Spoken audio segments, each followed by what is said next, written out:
Welcome, everybody, to the Genesis Project Podcast. Business principles for beginners from the School of Hard Knocks. They say that success leaves clues. In this podcast, we're going to discover the clues that it leaves behind, and we're going to start at the very beginning. We'll get into the weeds of how the guests of the show came up with their business ideas, the why behind their business ideas, how they dealt with setbacks and failures, what keeps them pushing forward, and the emotions behind it all. Everyone wants to start a business, but many are held back by something that keeps them from starting.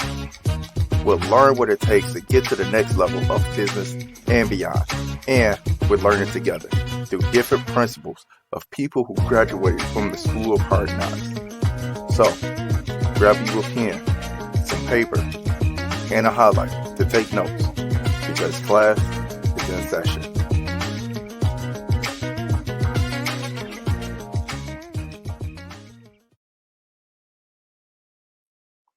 Hey, welcome everybody to the Genesis Project Podcast. I am the Chancellor, Bernard Gleaton, and this is the School of Hard Knocks.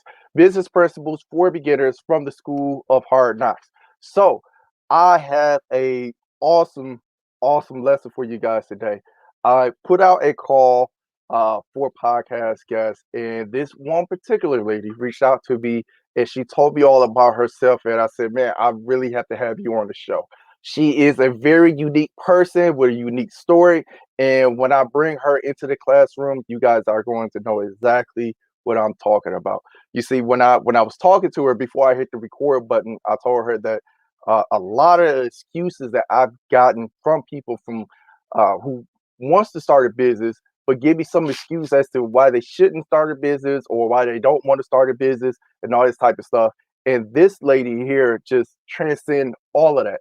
Amongst her trials and tribulations, she still go ahead and start a business, which really gives you guys no reason why you shouldn't start a business. I understand you're scared, and that's why the School of Hard Knocks is here to help you guys start a business from the very beginning and hopefully get you guys off into, or at least riding off into the sunset with your business. So let me say no more. Let me go ahead and bring in our guest professor for today. She goes by the name of guest professor Michelle Hammer. So say what's up to the class, Michelle. Hey, how you guys doing today? What's up? Welcome to the School of Hard Knocks. I know you are in New York. Man, we're going to have to bring you over to Detroit and get you on some of this Detroit soul food. Oh, I would love that. I love soul food. I'm so down. I'm so down for that. Please. Yes, I have to show you around my lovely city. Let's do it. So I was telling everybody that, you have a very unique story. And as I kept telling you, and I feel like I probably overtold you this, I'm really elated you came onto the show to really tell us your unique story. I'm I'm I'm trying not to let the cat out the bag. I'm trying to allow you your space for you to tell the people exactly all about you and why to me I think you're special and very, very unique in this situation. So with that being said, I want you to go ahead and give the class just a quick bio on who you are. Okay, so I'm Michelle Hammer. I own Schizophrenic NYC, all created by me, schizophrenic New Yorker, trying to change the way that New York sees mental health, especially the mentally ill homeless. I donate a portion of the profits to help them out. I sell everything with t-shirts with Rorschach tests on them, t-shirts with funny sayings like "Don't be paranoid, you look great," or "I'm mentally ill and I don't kill." And it's all about, we just have to start the conversation because, people have such stigma against mental health. So it's all about, if we start talking about it and talk about it more, there will just be less stigma. So that's really just the whole thing. Like, if you talk about something that doesn't get talked about, it's going to be more prevalent and people are going to have less misconceptions about it. So I like to say, I'm trying to start the conversation and it's up to you to continue it. That's pretty much the story. I love that because it seems like since the inception of the show, I try to have a mental health episode every season. Now it seems like I'm having it more and more, which is great because I feel that mental health is something that should be talked about. My wife suggested and potentially nudged me into seeing a therapist, right? And I said, no, I think I'm okay. I'm good. But I went and did it anyway. Her nudging and things of that nature. And I went to meet my therapist, and come to find out it's a buddy that I knew from back in the day, right? So he already knew all of my troubles. So it's like, oh man, you here? So that's awesome. And for you to be my therapist, oh man, I don't have to give you my whole life story. That takes a lot of the pressure off of me for us to just let's just get into it. Just dive deep into my issues and figure out why I'm doing this or why I'm doing that or what's the matter with these people and all that type of good stuff. So Yeah, that's great. Like everybody goes to a therapist. Like I had a friend talking to me and she was like, I think I need to go to therapy. And I was like, everybody goes to therapy. I don't know why you're saying it like it's that big a deal. Like yeah, everyone does. yeah, What I yeah, mean, dude. There's a reason why it's a good profession to have, you know. yeah. I think so. It made me realize maybe I'm not the only crazy person around here. You know, and now crazy is a new normal, right? So maybe I'm not. Yeah, maybe I'm just not the normal person around here, and that's cool. But There is no normal. Define normal, my point exactly. My point right? exactly. Yeah. Define normal. There's no So normal. uh, I'm glad that you came onto the show. You said a few things in your quick bio, and we're definitely going to dig deep into that. But before we go any further, I want to ask you, what is your Genesis moment? And before you answer that, let me explain to everybody who's new to the School of Hard Knocks what the Genesis moment is. The Genesis moment is when you come to a fork in your road. If you can go right, you can go left. Does it have to be good? Does it have to be bad? But it's what you can see your life being like beyond those first steps. So, an example of the Genesis moment is me starting this show. That is a Genesis moment. Another Genesis moment is me getting married. Another Genesis moment is me trying out for the CFL, 4 years removed from high school, and never playing a down in college. And for those of you who don't know about sports, CFL is Canadian Football League. I played professionally in Canada and never played college. That is the thing, apparently. So, with I that being I said, I played flag football. It was okay. yeah, see, that's I did that's okay. I close. got MVP. See, that's close. At least you didn't get tackled. You didn't have to deal with That's all the right. It hard was hits. yeah. No tackling, just flags, Yeah, just it, flags. it wasn't as brutal. Although I did get kicked off of a flag football team plenty of What are you times before. too vicious? It's hard to make that transition, man. That's just it. I spent my whole career hitting people or running away from getting hit to go and play like this you know this powder puff game, which is cool. It still helps me to get my competition urges out and everything like that. But sometimes I'll be having flashbacks and you know things happen. That's all I can say. Yeah, things happen. Grab the flags. Grab it. Yeah, Grab it. I get a lot of flags on me. Uh, People tend to get upset. And, fights in the parking lot. But all that, whatever. That's neither here nor there. So I want to ask you, guest professional Marcel, what is your Genesis moment? All right. Well, there's a little bit of backstory, but I definitely have a genesis moment. So I worked for like 5 years in New York City. Well, I still live in New York City, but it was 5 years of like the corporate New York City of like graphic and web design. And I worked from every job from like, wine and spirits to like running like marathon stuff, like doing that kind of design to like finance nonsense and just everywhere you can imagine to like, kids clothing. And it just never worked out. I hated working for other people. I hated sitting behind a desk doing other people's work. And I couldn't really sustain a job very easily. And my roommate at the time knew that I had schizophrenia. And he would always like point out, like, who are you talking to? And I always had like these movements with my arms, but I wasn't really speaking out loud. And he would always just like, comment on it. And then one day I was riding the subway home and it was mostly empty. And I looked down the train and there's this homeless guy talking to himself in the exact same way as I do it. And I'm looking at him and I'm like, oh my goodness, that's what I do. And then I realized in my mind, what is the difference between me and that guy right there?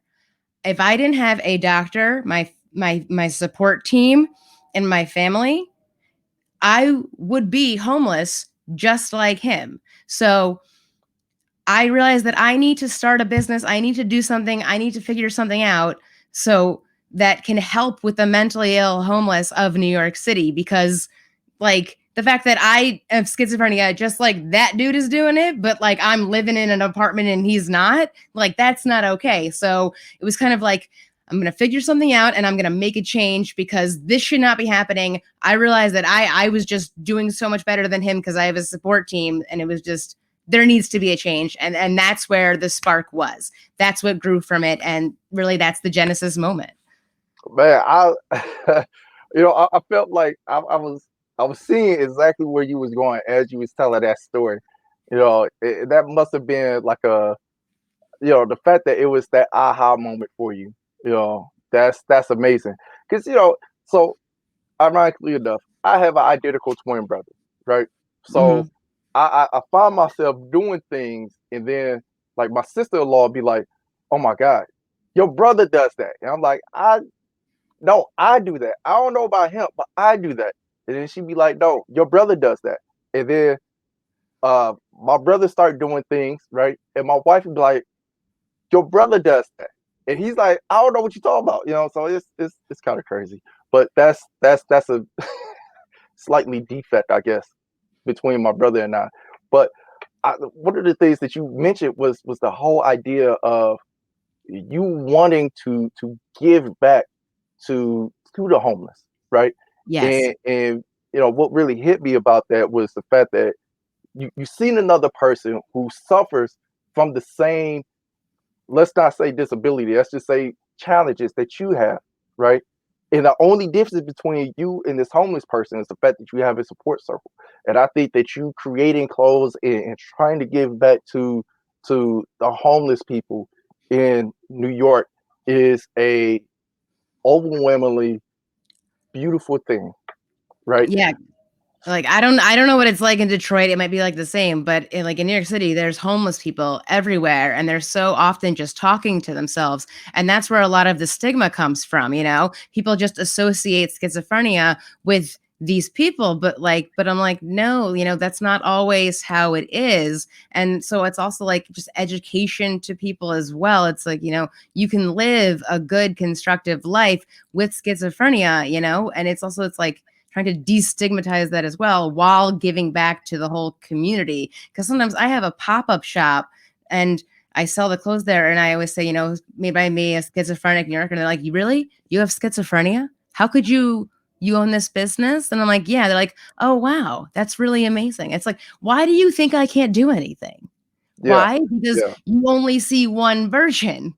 yeah, But, like, yeah, let's open everyone's mind. Let's talking about it so people won't be so, like, just stigma all the time? yeah. And we're definitely gonna unpack that. But let's get super basic real quick because I, Okay. I I want the class to understand what is schizophrenia. So I want you to tell us what is schizophrenia. Okay, well, schizophrenia is like a brain disorder. There's things called like positive symptoms, negative symptoms, cognitive symptoms. Positive or not doesn't actually mean a good symptoms. It's just an add-on, which is like like talking to yourself or like hallucinating, and people can see it.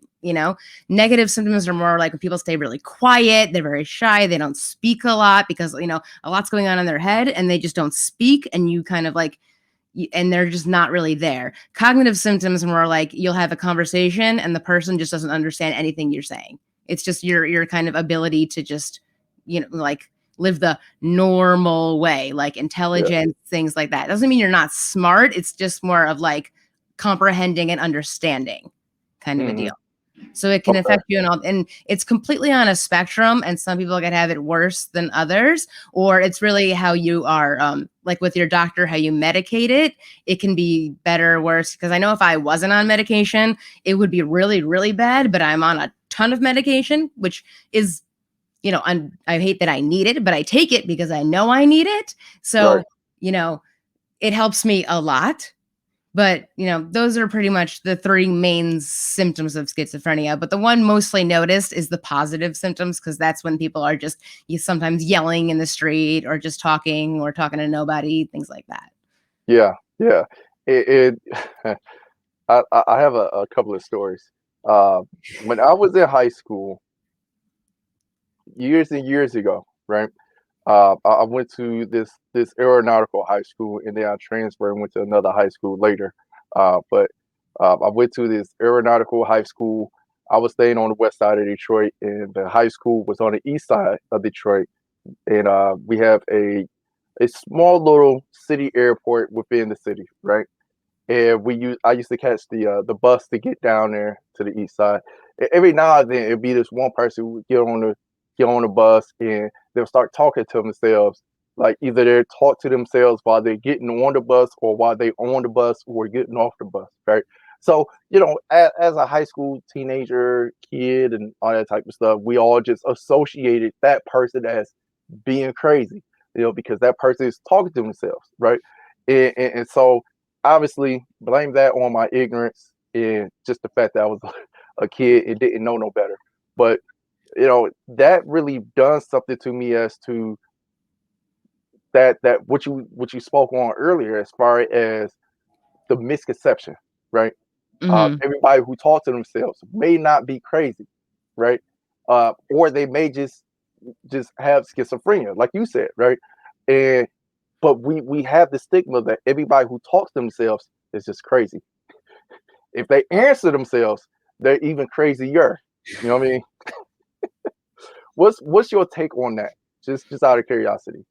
I mean, when I encounter someone that's very obviously schizophrenic, and I mean, one time I was at like a dumplings place, and there was like a guy there. He was just like talking to himself, da, da, da, da, and we're just standing there. And then he'd stop, and he would talk to us, and we're like, okay, okay. And then he'd stop, and then he'd talk to himself, and da, da, da. It is just what it is, and it's just unfortunate that like people like that don't have a good support team to get a good doctor. Because that guy you were talking about, he probably was not on any medication, which is unfortunate because so sometimes it's so hard, like especially when you're homeless or anything like that, it's hard to even afford a doctor. A lot of insurances, if you do get insurance at all, they afford you 10 visits a year to a therapist. Who does that help? 10 visits a year? That doesn't help anyone. So it's ridiculous. So it's like you either like can't afford going to a doctor, or you can afford going to a doctor and you end up with like your premium is so high it's ridiculous. So it's Hmm. just really unfortunate to get help for people that can't afford it, or a cop will pick them up on the side of the road and just send them to the psych ward, and then they're just in the psych ward just not getting any help there because they don't have insurance, no one cares, and then they just get put out on the street again, and it's just an ever ending cycle of not helping somebody, which is just ridiculous, you Right, know? right. I will say that uh, I have learned I have learned and grown so much from that particular situation. Once I came home and talked about it with my mother and my grandmother and my grandparents, and anybody else who will want to listen, right? I've learned so much from that situation. I feel that the biggest thing that I've learned is that we have to be kind to those people because, yeah, like you said, we don't know exactly what they're going through, right? Mhm. Yeah. Um, that person, like you said, may not have a doctor, may not have a support team, and even if that person does have insurance and things of that nature, it's not like it's the best in the world, you know. Right. So we should be more kind to those people because what if that person was one of us, or what we could be one of those people, you know what I mean? So that was one of my biggest uh one of the biggest things I learned from that particular situation. You know what I mean? Yeah, you gotta have empathy. Yeah, yeah, Yeah. yeah. I think It's that's it right there. That's it it's like right most people are just, like, really scared, you know? But there. it's Mhm, not about being scared, it's about being, it's like, that's just really unfortunate that they live that way, and, mhm. like, there needs to be some kind of change, and this change seems to never happen, really. It's like they're just the forgotten people, Yeah, and no one cares. Like, the whole COVID thing, you know? How yeah, many homeless people have died during COVID? Those numbers are never shared, yeah, if you think about it. yeah. The Mhm. forgotten people. I think you hit it right there on the nose. You Yeah. know, I so the fact that you started a business with you having your condition, I understand it has to be pretty tough, right? So I want you to tell me what is the degree of difficulty when it comes to running a business and having schizophrenia versus not having schizophrenia, if you're able to speak on that. Well, I mean, not having schizophrenia, I'm not really sure, but I mean, having schizophrenia, it was just kind of like, how am I gonna? Well, at first, I had some pushback from my doctor and my mom because when I told my doctor I was gonna do this, he was like, "Are you really sure? Are you sure you want to do that? You sure you want to tell everyone you have schizophrenia? Are you sure?" And I'm like, "Yeah." She goes, "But are you sure you want everyone to know you have schizophrenia?" I'm like, "Yes, I want to do this." And then I spent like $500 on the t-shirts, and then my mom calls my doctor and says, "Is this some crazy thing that she's just doing right now? She just spent a lot of money on t-shirts and this just seems something she's just doing like ridiculous. What is she doing?" So Yeah. first of all, that's how that started at the beginning. And then, I didn't know that much about selling in New York. I just, said, "Oh, here's a market. I'll sign up at this market." And then that market sucked, which was awful because I gave them a lot of money. But it's all about I met different people, different vendors, which taught me different places to go to make more money. And then I had a pop up on Mulberry Street, right in Little Italy, where all the tourists were. And the thing is, me being me, like, I love to talk to people. It is just something I love to do. I'm just like word vomit all the time. And I was just talking to all these tourists all day long, la, la, la, la, la. But I guess like other pushback I've gotten is that people think I'm offending people. Like one guy comes up to my pop-up shop and he like slammed his hands on my table and was like, "Can you explain this to me?" And I was like, well, created by me, schizophrenic New Yorker. "Oh, you have schizophrenia?" And I was like, "Yeah." He goes, "Oh, you're very brave." And then he walked away. I was like, "What in the world?" Because like I do get it. It's weird because like people like to say that like I'm faking schizophrenia, like but I'm like, if you're gonna fake an illness, don't you want like some sympathy? Like if I was faking, I would say I have cancer. Like everybody's so nice to people with cancer, you know?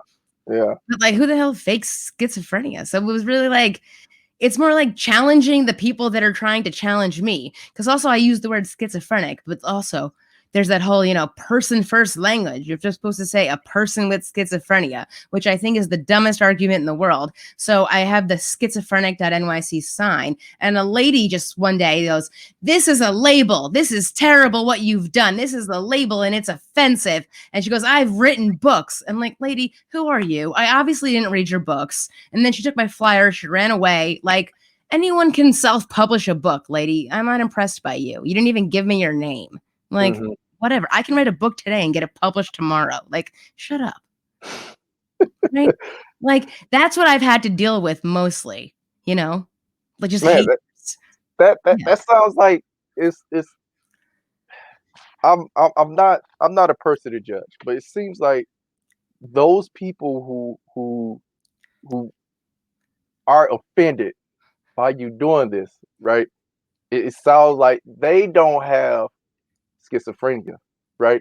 And then on top of that, because they don't have schizophrenia, they feel that you're offending people who have schizophrenia, but you have Exactly. schizophrenia. They don't understand that I have Yeah, schizophrenia. They think I don't have it. Yeah.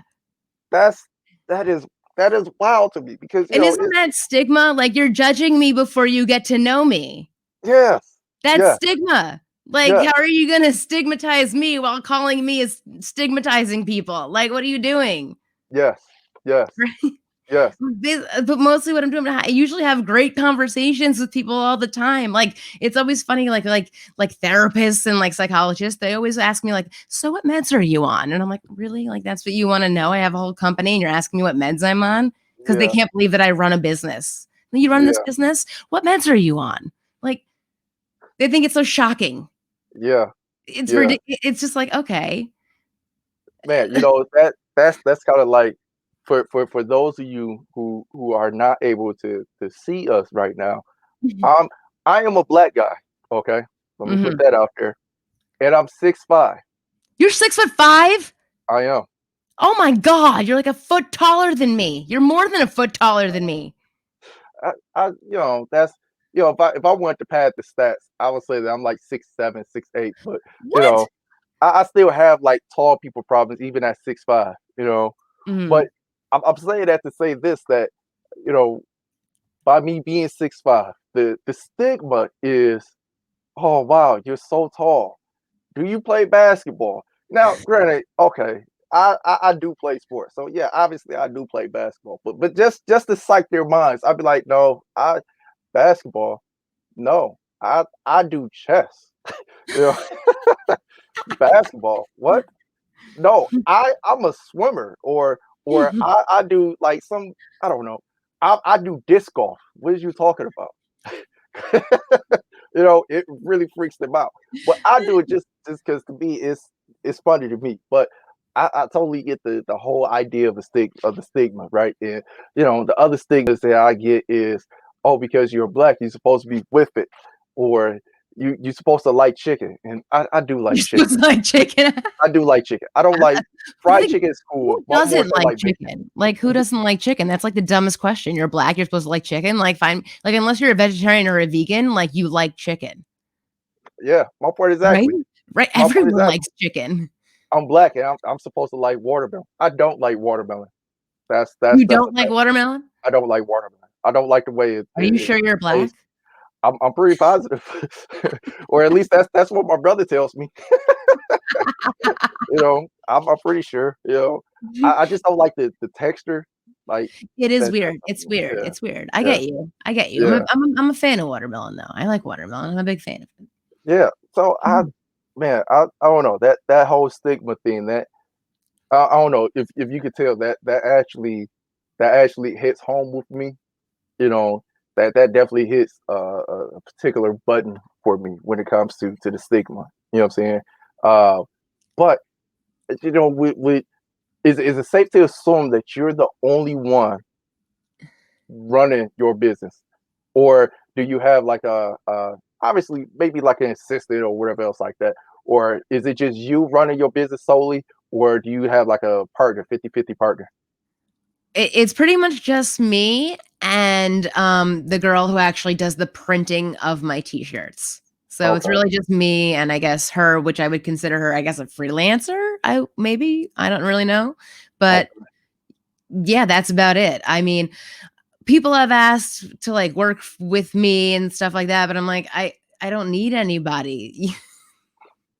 You know, I right, kind of got it under control. Everything's fine. I can do everything myself. Like I said, I worked in graphic design and web design. I know how to build a website. I know how to do graphics. I know how to do everything like that.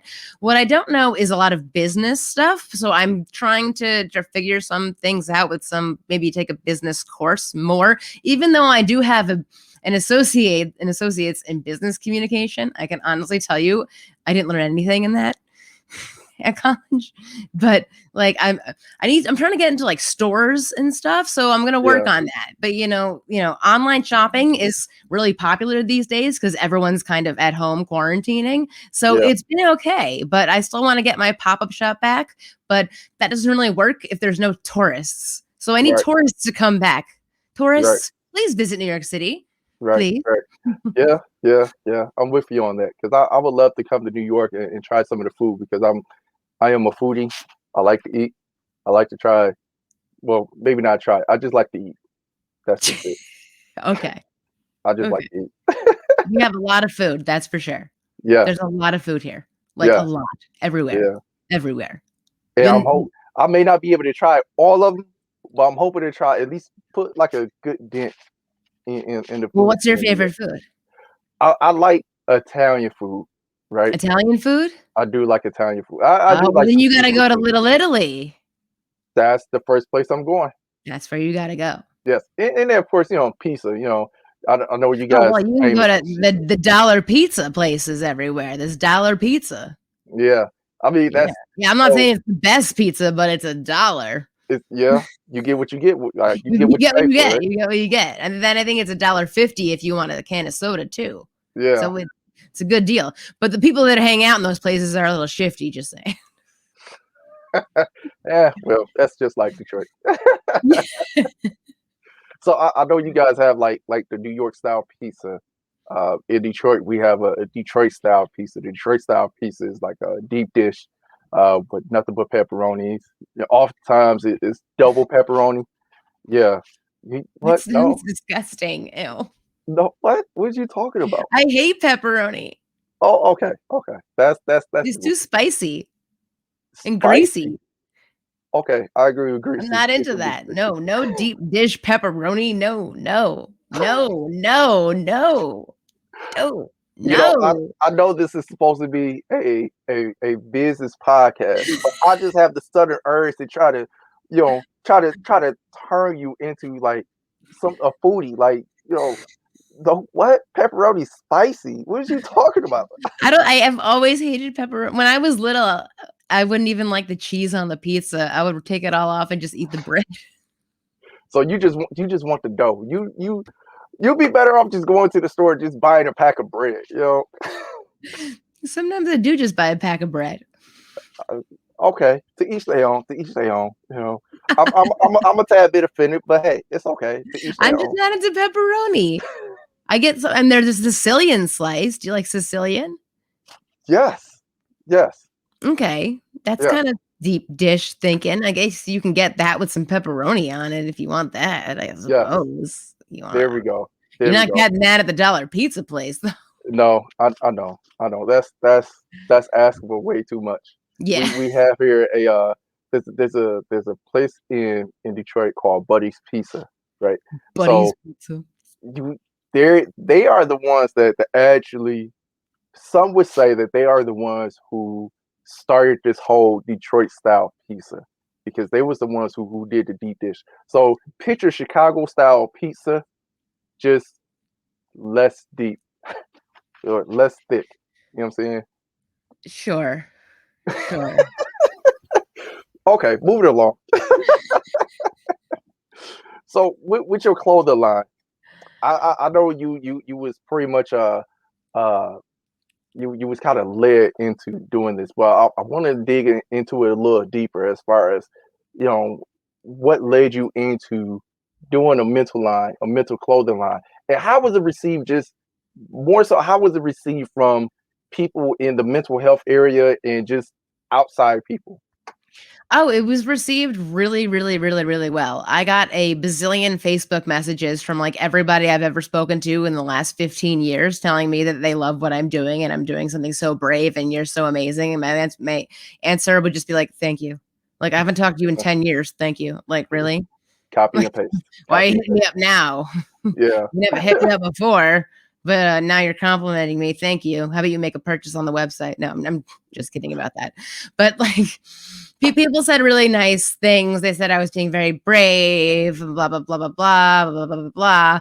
But like, Hmm. I think it was just like a need that like didn't exist when I first started it. You know, it was like mental illness like 5 years ago. If you just think like 5 years back, like people still didn't talk about mental health.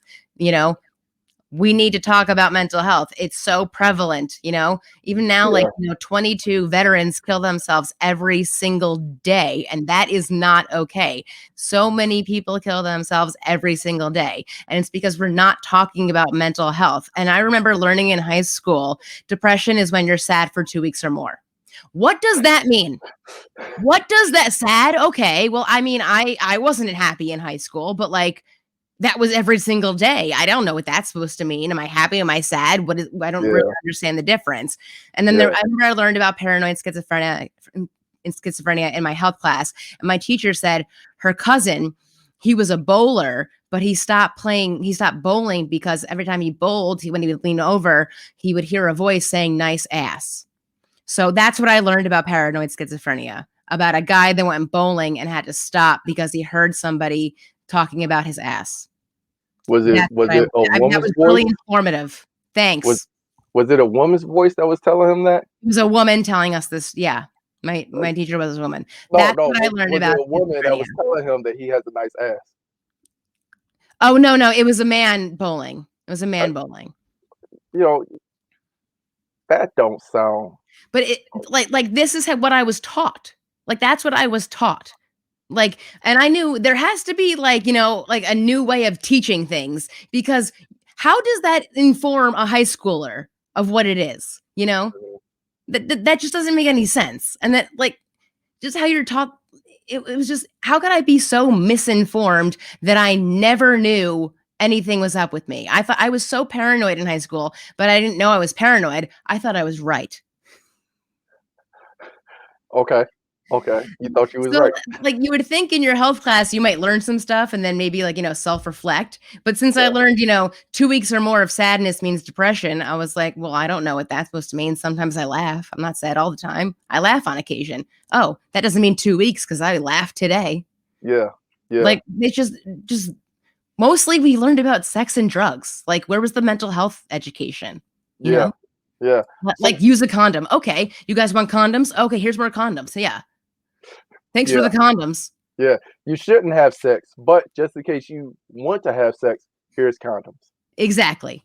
Yeah. Yeah. And yeah, and then I remember our teacher teaching us, like, a boy showed me today the condom he had in his wallet, and it was so not aerated, it was old, so I took it from him, and I gave him a new one. Wow, that was a great lesson. Thanks. Yeah. Yeah. I'm glad That I know that story. that's pretty should I say borderline sexual? I'm just saying, I'm just saying, I learned about sex and drugs, and then when we're supposed to be taught about mental health, it was, uh, got a nice ass and, 2 weeks or more. So let me ask you this.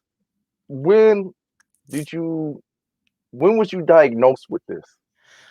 Technically, at 18, I was diagnosed with bipolar, and at 22, I was diagnosed with schizophrenia. And I always say being diagnosed with schizophrenia was the best thing that ever happened to me because now I could be treated for the correct illness. So you was misdiagnosed Yes. with having bipolar when really it wasn't. Yes. Hmm. Which was, yeah, because then you're put on bipolar meds, which just don't work for me. They're not going to work for me. And I just, I'm Hmm. like threw a bunch of them. I throw so many of them out. It's just like terrible, terrible, Right. terrible. But Right. I had a good support network in college too, so that kept me online. I played sports in college, and my coach was always like, "Take your medicine today. Did you take your medicine? Did you take your medicine?" And I'm like, "I did. I did. I took it. I took it. Okay, we're good. Okay." You know. Right. Right. How did the mental health uh field take it? Like how did the other schizophrenias and all of those like how did they take to your clothing line? Um, I think they took to it pretty well because I mean a lot of like psychologists and stuff and or therapists that come to my pop up shop, they would buy things where they would recommend it to their friends and or colleagues, and like the president of NAMI, like the biggest nonprofit for mental health, she bought a piece of artwork from me. So like I think it's been taken pretty well, really, because there's not too many schizophrenia advocates. There's a lot of like allies. Yeah. So to have like a schizophrenia advocate is rare, but it's really, it's something that there needs to be more of, really. Yeah. Yeah. So let me ask you this. I mean, you heard me mention this in the intro.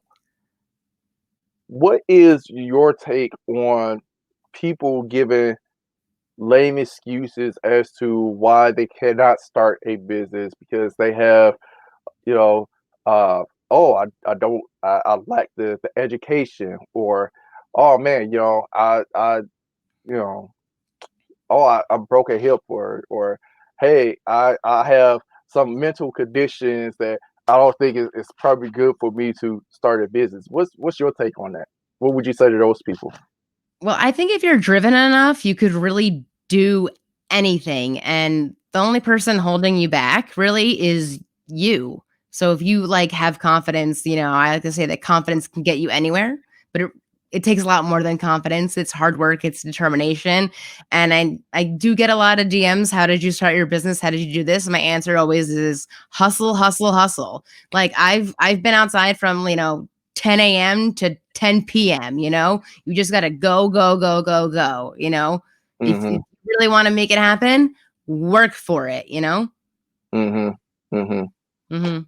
I think that this is one of the reasons why I think you're so special and so unique because of your challenge, right? And like Mhm. I mentioned, I've came across plenty of people who say, "Yeah, I want to, but," and then insert some lame excuse, right? And here you are, who legitimately have a reason why you probably shouldn't do it, but you out here killing it. You started it. That that was the toughest step, just starting and just getting out here and hustling, right? So when I think about you, it's like, man, here you go. You have your challenge. Is a bunch of people who don't have your challenge. Will, God forbid, would never see your challenge or have your challenge. They give some lame excuse as to why they shouldn't or why they can't.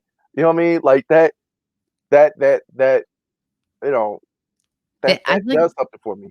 I think they just lack confidence in themselves, you know? If you think you can't, then you can't, you know? Hmm. If Hmm. you wanna do something and you're really gonna work hard at it, then you can. You know, it's all about what your whole mindset, what you think, you know?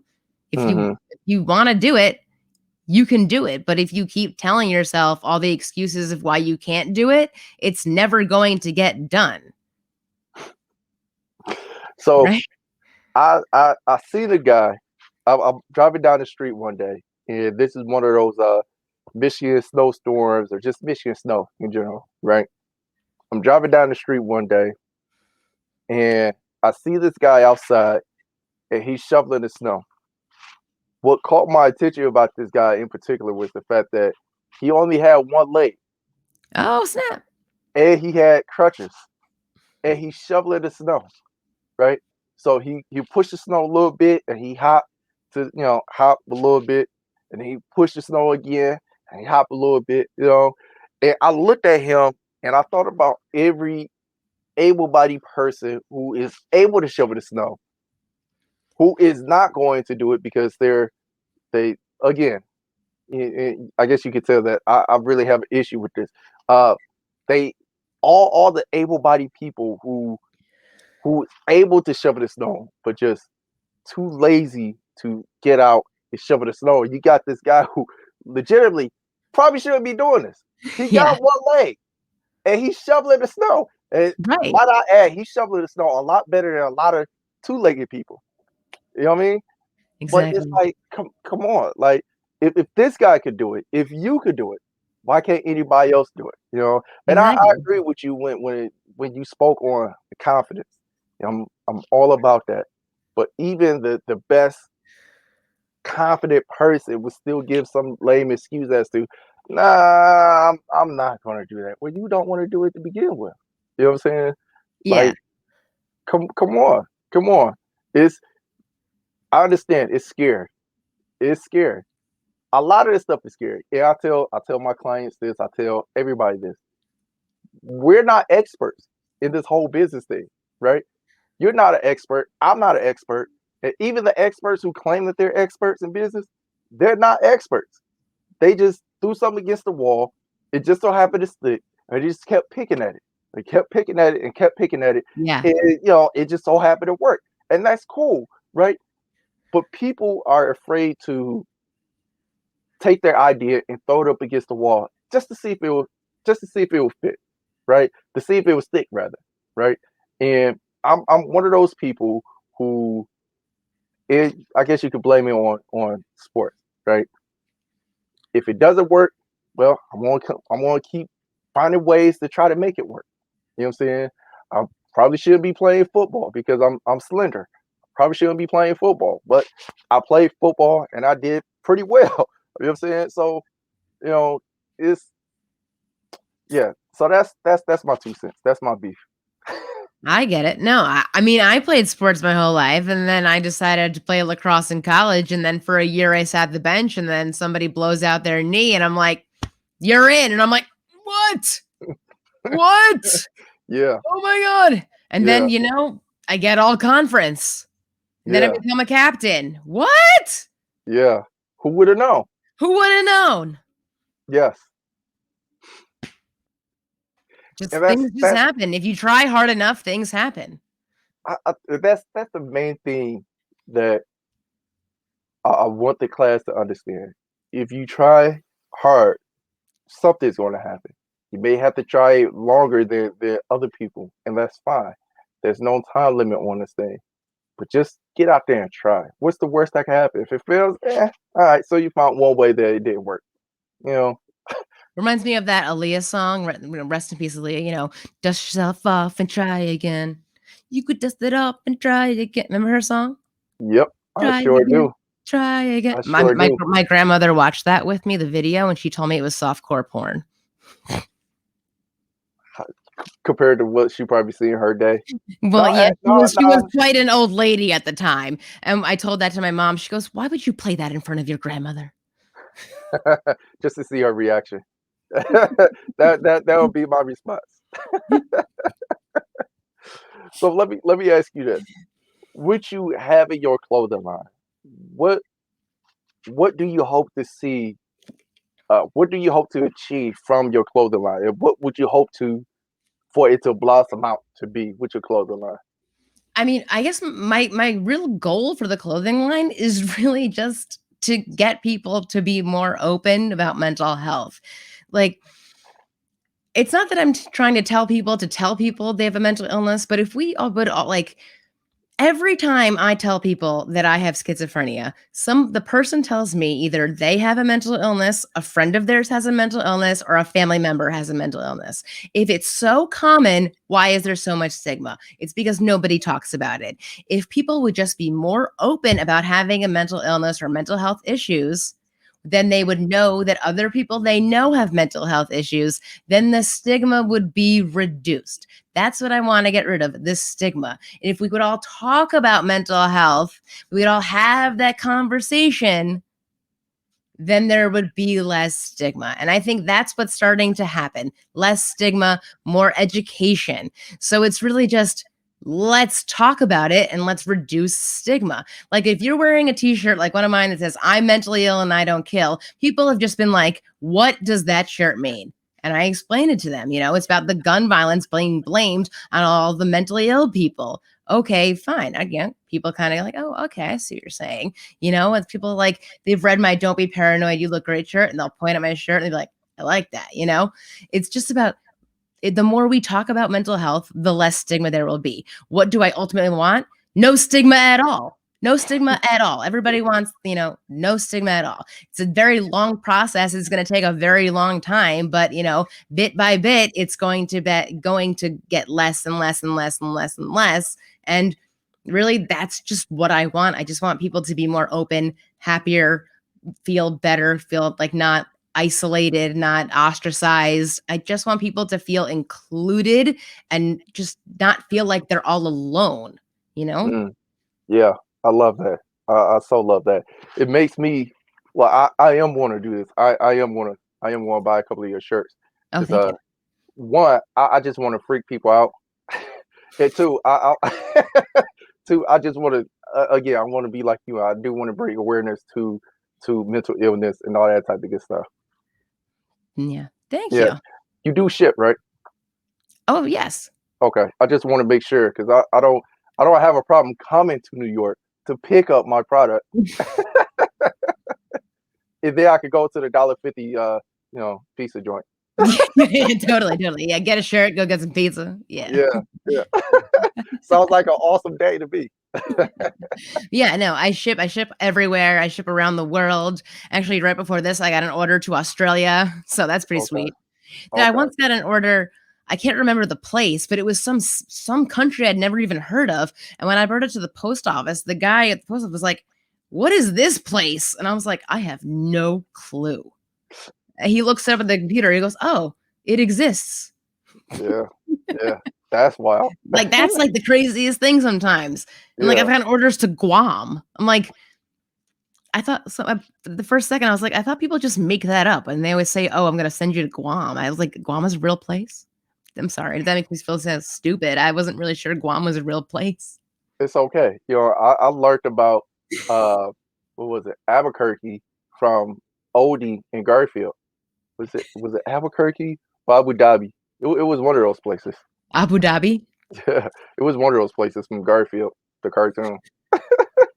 I only know Abu Dhabi from Sex and the City 2.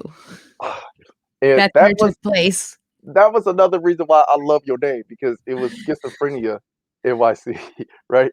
And that made me think about Sex in the City. Okay, all right, I got it. Yeah, No, yeah. that was Schizophrenia and the City. in the The city. Yes, podcast I have, the video yes, podcast that I have on YouTube, Schizophrenia and the City, like Sex in the City. yeah. I love that. I Yeah, love that. but I Um, yeah, I learned Abu Dhabi from that movie, yeah. I'm sure my brother would probably make fun of me if he heard me say that because I'm sure in his mind he's thinking, why am I looking at Sex in the City? But it's a very nice show. I'm not a hardcore fan, but it's an okay show. It's different, you know. It's different, it's Yeah, different. It's di I women in their feel weird. 30s dating tons of men. Yeah, you know, I feel weird for me being a black guy to be watching a show like that. You know, seems kind of stalkerish in a sense. You know, like I'm just sitting there and waiting to pounce on them to rob them or something. I don't know. That's another stigma, class. That's another stigma. It's another I'm not statement. going to do that. The whole thing, this whole thing is all about stigmas. All of a sudden, It's all about stigmas all of a sudden. Everything's about yeah, stigmas. Stigmas, yeah. yeah. Yeah, that white privilege that I have. So with now that you're in business and you've been in business for a little bit, I want to know what's the one thing you wish you knew before you became an entrepreneur? One thing I wish that I knew before I became an entrepreneur, let me think. I think I wish well, I wish I knew more about which markets in the city were the better markets to go to. I wish I knew that because I did waste money going to, like, signing up at markets that didn't do well. Yeah. So I think I wish that I was more informed about which were the best, and also getting my shirts printed. I like, through learning at different markets and meeting certain people, I found, like, places that were, like, half the price that I was paying, you know? Hmm. So, that's kinda like, I wish I just did more research into that type of thing of actually, you know, selling the shirts and getting the printed shirts cheaper, stuff like that kind of a deal. Right. Right. I can totally get that. Mhm. With you running a business, Yeah. how are you able to find a balance between home and just business? It's hard sometimes because I kinda, like, work from home, Yeah. but, you know, I make it work. I just somehow I just make it work. It's like, okay, now I have to go package some orders. Okay, and now I'm gonna go to the post office. Okay, and I'm gonna, update my Instagram, make some videos, do this, record a podcast, this. So it's like Hmm. my hours are like scattered throughout the day at different times, different meetings, different things. But I manage it pretty okay. I mean, I don't know if my partner would agree with that, but I think I managed it pretty okay. You know? Okay. Okay. Okay. The thing is, like, social media is 24/7, so it's hard to take a break. Tell me about it. Yeah. So what's the biggest mistake you made as an entrepreneur so far? Um, the Long Island City Flea Market. Are I you heard are it you closed. telling are you Yeah. telling people to stay away from there? I would say everyone stay away and don't ever sign up at that market, but I think it closed, especially when the woman on the phone was like, "Yeah, we like people to sign up for 8 weekends." And I was like, "Well, I don't know." She just goes, "Well, I'm a single mom." Like, "Are you guilting me right now? Did Yeah. she really just guilt me?" Yeah. And I Yeah. should have I should have heard that and been like, "Hang up the phone," you know? I should have hung up the phone when I heard that, but I didn't realize that at the time. Like, if someone's Yeah. gonna say that, like, obviously, like, you're guilting me into signing up with you. Like, "Lady, really? That's your guilt trip? I'm a single mom." Like, I understand it's hard for single moms. I get it. But, Mhm. like, that's not how you should do business. Like, that's how you recruit people from your market? "I'm a single mom." Like, that's no. No, you tell me how great the market is. You don't Yeah. guilt trip Yeah. me into signing up for your craptastic market. I will Her never sales forgive you. tactic I'm not could have gonna been way forgive better. that biddy. Wasted a lot of money on her. Her Stupid sales market. tactic could have been a lot better than what it was. Yeah. Yeah. Yeah. Yeah. Seriously, what if I Yeah. use that sales tactic? "Will you buy a shirt from me? I'm a single mom. I'm not even a mom, but what if I used it? I'm a Yeah. single mom. Wanna buy a shirt?" Well, there was this Lifetime movie about this mom who had a daughter who played her off to have cancer. I think I saw And it. I think I saw it. yeah, my wife made me watch that. Was that the one And that she killed her mother? Is that one? no, this is the one where she made her daughter shave her head, um, and just went around telling everybody that she had cancer and had to even in a wheelchair, Yeah, and yeah. she got to the point where the daughter got to the point where she thought she really did have cancer, but she didn't. This was just some lie that her mother made. Yeah, I thought there was also one where the girl who was like they were telling her she had cancer, like, she ended up killing her mother. I ain't see that one.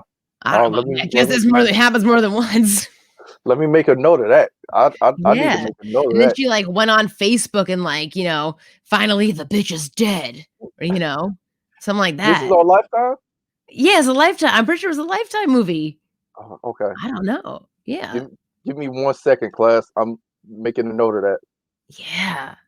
Yeah, that way I can at least go to my wife and say, "Oh, hey, see, look, I've done something with my life." There's been some crazy Lifetime movies. I'm Lifetime trying to is Lifetime is crazy in general. Yeah, Lifetime used to be right, the movies used to be like, how bad the men were for the women, but now Lifetime movies are how evil the women are. Like, it changed, like, how they used to do movies. And then Yeah, there's Death of a Cheerleader. Like, they've had, yeah, like, 2 versions of it. Dude, yeah, that one is nuts, Death of a Cheerleader. yeah. I didn't watch that. I don't want to watch that. You don't wanna watch Death of a Cheerleader? That's a good one. Nah, nah, not at all. That just don't appeal to me. The truth it's legit, like, the bitch killed her friend because she was jealous of her. That's so okay. Okay. I know this is a sidebar. This is a sidebar. So what's any different from any other broad killing her friend because she's jealous? You know what I mean? Like, it's like, come on. Like I could walk down the street and find, a couple of girls who feel that way about each other. Yeah, okay, whatever. Now the one that really got me was the guy who uh he kidnapped people. He kidnapped some girls and he kept them in the basement. And one of them was able to break out and all that. This is in Cleveland, Ohio, and they redid that. That was a true story.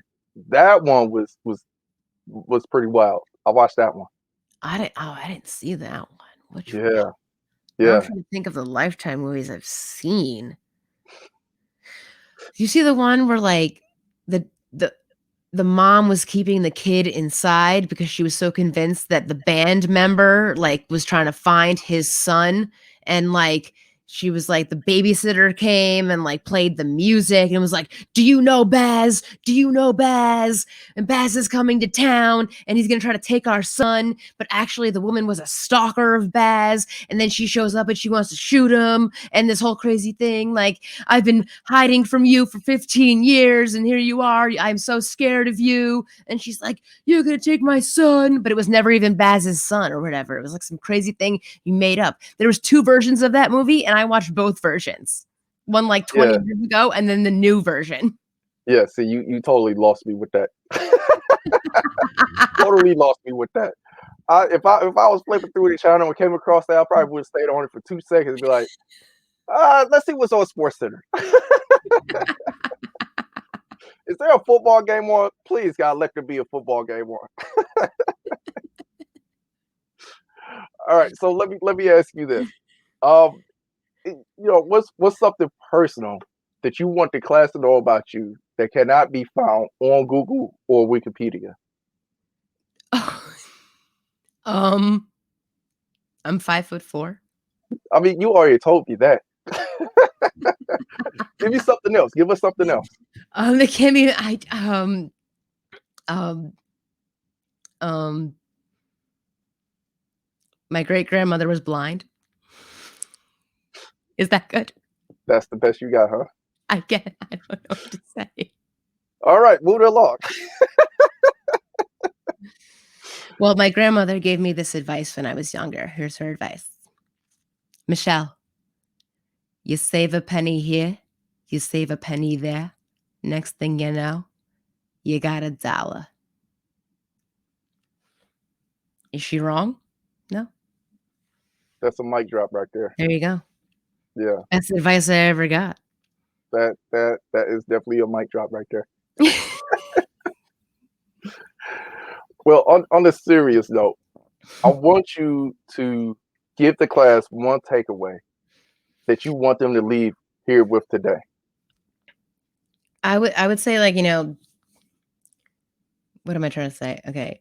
Don't let the stigma from society stop you from, living your dreams, you know? And don't let self-stigma shame you into thinking that you can't live your dreams. Mm, love That's that. okay. Love that. All right, class, you've heard it here. I know you guys heard us kind of. we I have to say I had a blast interviewing you. Thank Um, and I said it straight up in the beginning that that you was a special and unique woman that I was really really anxious to get on the show, and I'm glad that you proved me completely correct on that. To the class, I want you guys, above all, class, I want you guys to know that it doesn't matter what lame excuse that you guys have. You can get out here and you can make something happen. You know, don't let these lame excuses or other people's fears keep you from going after what is really meant for you. So, with that being said, I want to give you the floor real quick for you to shout out any and everything that you got going on. Where can the class find you? Can they find you at the pizza joint and all that type of stuff? Or at least what pizza joint can they find you at? Just eating the bread with no pepperoni, no cheese. Okay. Well, my website is schizophrenic.nyc. My Instagram is schizophrenic.nyc. My Twitter is schizophrenic.ny. And what's the rest? My Facebook is schizophrenic NYC. And I have a YouTube show with my buddy Cecilia, who's also schizophrenic, called Schizophrenia and the City. So definitely check that out. And you are all very awesome. Oh, thank you. I'm sure the class thank you. I thank you. I Thank you. I appreciate you for answering the call. Uh, I want to make sure that when you get my order, I want you to send me my order with love. Like I'm I, gonna need you to autograph it or something. okay, I I will can walk do. around and tell people, yeah, you see this autograph right here? This is from somebody famous. I can also tease my brother with it too. Yeah, you don't got this. You don't got none of this right here. You know, Yeah, yeah. like again, that's a twin thing. I shouldn't be doing that, but I don't care. So, Twins the new trend. Twins the new trend. I try to tell before I got married. I told a lot of women that everybody dream of having twins one way or another, and you guys can take that however way you want. That's exactly how I meant it. Well, I appreciate you for coming out to the class and teaching us this lesson. Uh, I have a lot of ideas. You actually made me even more motivated than what I'm already am now to try to uh, push the envelope with mental illness and everything like that. Yeah, I plan on having something. I don't know what it is, but now I want to have something just to have you come on and tell your story and everything like that. So yeah, I don't know what that is yet, but at some point I'll figure it out. I'll keep you in mind. Whatever. Okay. Sounds Yes. good. Yes. So class, you've heard her, you taken all the notes. Man, yeah, I gotta say this was one of the best, one of the most fun interviews I've had, one of the fun episodes I've had. So, with all of that being said, I appreciate you, class. You took the notes. You know what you need to do. Make sure you subscribe, rate, and review this. Pass it off to your friends. Let your friends and family members know that, get rid of those lame excuses, And what I always like to say at the end of these things is with everything and anything that you chase after, make sure you chase after it with violent action. Class has concluded. Yeah, I will see you in the next one. Peace.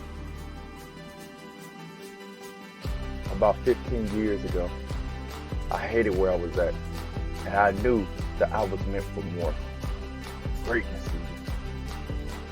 I wanted to start a business, and I asked my friends and family, how do I start a business? 90% of them never started a business before. And the 10% that didn't remember what they did. So I went on and earned my bumps and bruises from the School of Hard Knocks. My inspiration for the School of Hard Knocks and the courses that I've created was to reach people that felt the same way that I felt way back when. Like I was destined for more.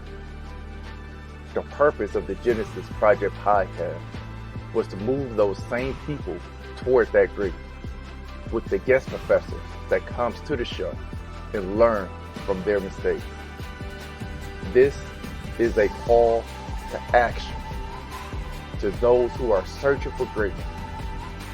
Join the School of Hard Knocks by commenting, sharing, subscribing, and get this message out to those searching for greatness. Click on the links in the description to get more information. And everything you do, everything that you chase after with violent action. I'll see you in the hallway.